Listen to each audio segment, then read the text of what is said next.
Welcome to part 2 of the Twisted Metal Black playthrough. Now we're going to enter Midtown Suburbs. Well, we're finally going to see some residential livings here. I think I got all the controls down.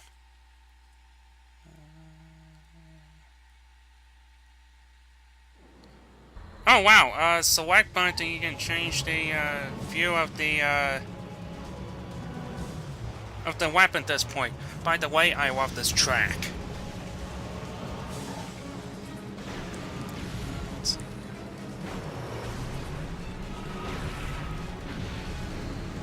Select down changes the view and select right changes the weapon display.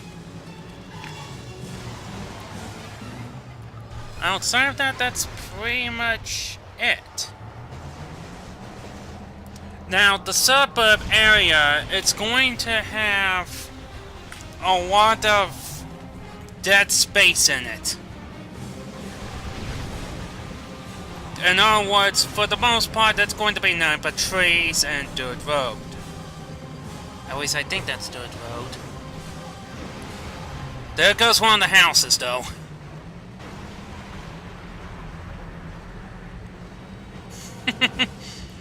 Yeah, unlike other areas, this area actually has destructible obstacles in it, including what we're going to run into in this very moment is a Ferris wheel. To which I doubt if you run into it, it's going to do something about that. But no, apparently enough, a few shots with your machine gun does the trick, and the Ferris wheel starts wreaking havoc, more havoc than usual.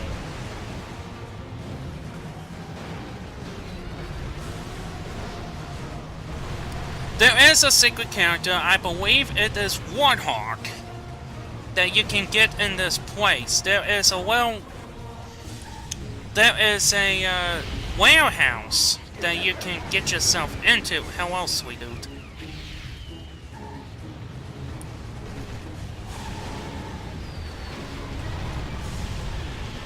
There is a little warehouse that you can get to that's next to a water tower. I believe we may have seen the water tower somewhere.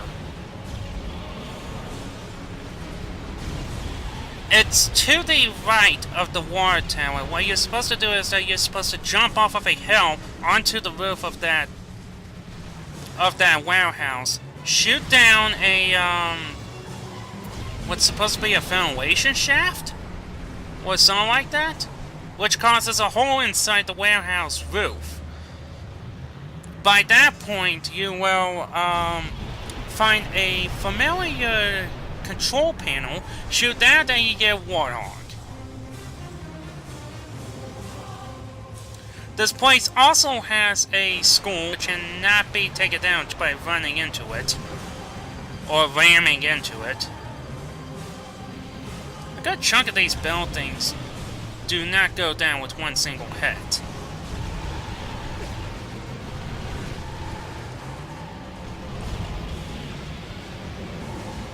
Well, yeah, it's pretty much like punching a house of cards.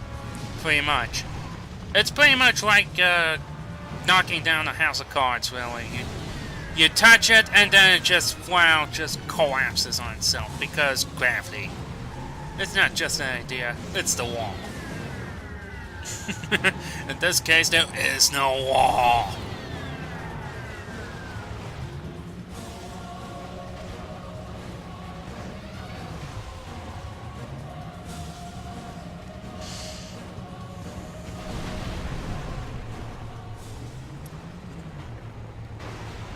Okay, Sarah, I think we knocked down most of the trailer park. You think you can go find a school for me? I'm pretty damn sure we ran into the school somewhere. It's up on a hill. And you know what? That's another thing. What kind of suburb has a school that's like about 5 miles on a hill? It has, it's like about 5 miles from here, or in this case, 25 miles. In actuality, it's probably just 5 miles worth of walking distance. Either way, you definitely need to bring a car up there. Because it's also a mighty steep hill.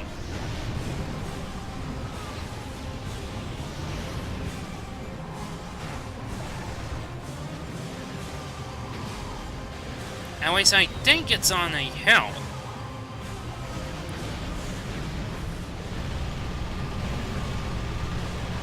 Hello, junkyard dog. How you doing? And somebody was just on fire.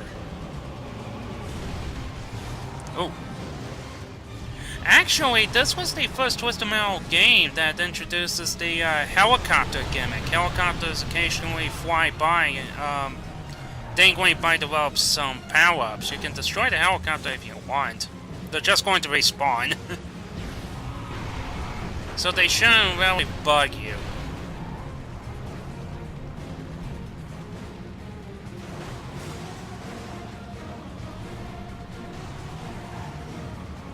Spectre... Now, trying to get into the car itself, while I'm at, Spectre is, as far as I know, is probably the most balanced. If anything, it has the most handling.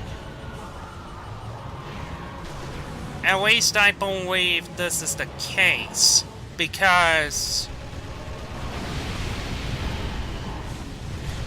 At least it felt weird when I was playing it for the first time. When I was playing this game for the first time, I was trying to get all the the characters and such. I went from Dark Side, which is the slowest fucking going vegetable in this game, to Spectre. Holy shit! It was like, wow. Wow. It's like all the hard steering and such has just been lifted away with this car. But I do enjoy Spectre the most, which is why for Twisted Metal Black I'm playing as her, as Bloody Mary, the driver of Spectre.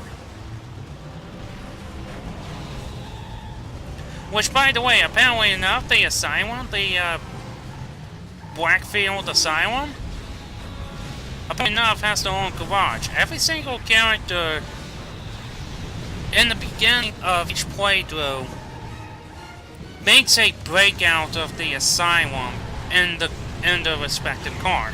So if you're going to try and play through, well, except for the secret characters kind of have their own different little stories.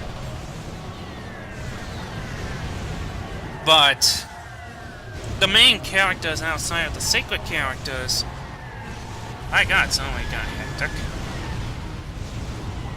The main characters, they start off in the asylum, and then they drive off with their own respective vehicles.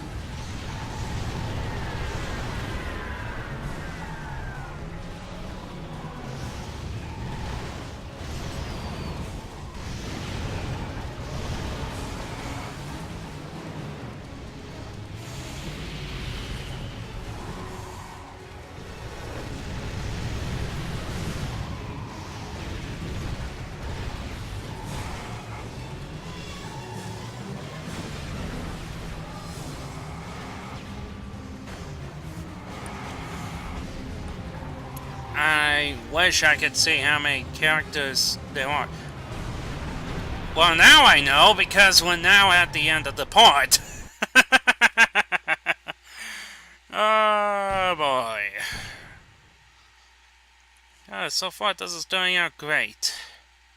Well, by means of commentary anyways, frame rate, hell no.